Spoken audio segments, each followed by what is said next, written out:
আজ যখন থেকে ভোট গণনা শুরু হলো তার পরে পরেই একটা বিষয় স্পষ্ট হয়ে উঠল। পশ্চিমবঙ্গে ১৫ বছরের যে রাজনৈতিক ইতিহাস সেটা বদলে যাচ্ছে। যদিও এই বিষয়টি আগে ধারণা করা হয়েছিল যে এবার টিএমসির পতন নিশ্চিত। ২০২৬-এর যে ইলেকশন, এখানে একটা বিষয় তো স্পষ্ট ছিল যে টিএমসি তাদের অনেকগুলি সিট হারাতে চলেছে।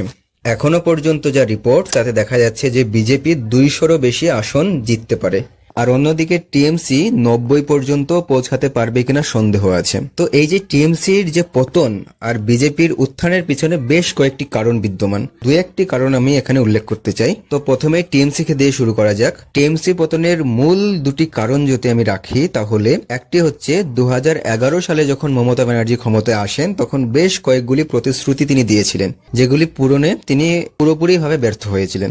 দ্বিতীয় বড় যে ধাক্কাটা মমতা ব্যানার্জিকে লেগেছিল সেটা হচ্ছে ২০২৪ সালে আরজি কর মেডিকেলের হত্যাকাণ্ড, যেটা পুরো দেশকে নাড়িয়ে দিয়েছিল।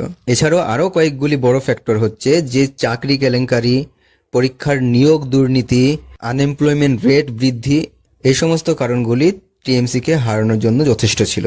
এবার যদি বিজেপির কথা বলি, তাহলে সবার আগে যে প্রশ্নটা আসবে সেটা হচ্ছে এসআইআর এর নামে যে বিপুল পরিমাণ নাম বাদ যাওয়ার যে ব্যাপারটা, সেটা বিজেপিকে জেতাতে মুখ্য ভূমিকা পালন করেছেন। অনেকে তো এটাও বলছে যে এবারের ইলেকশন টিএমসি ভার্সেস বিজেপি ছিল না, এবারের ইলেকশন ছিল টিএমসি ভার্সেস ইসিআই। এবারে যদি দ্বিতীয় কারণ বলি, তাহলে এখানে শুভেন্দু অধিকারীকে সামনে রাখা, মানে একটা ন্যারেটিভ সেট করা যে বাংলা ছেলে দিয়ে বাংলা জয় করব।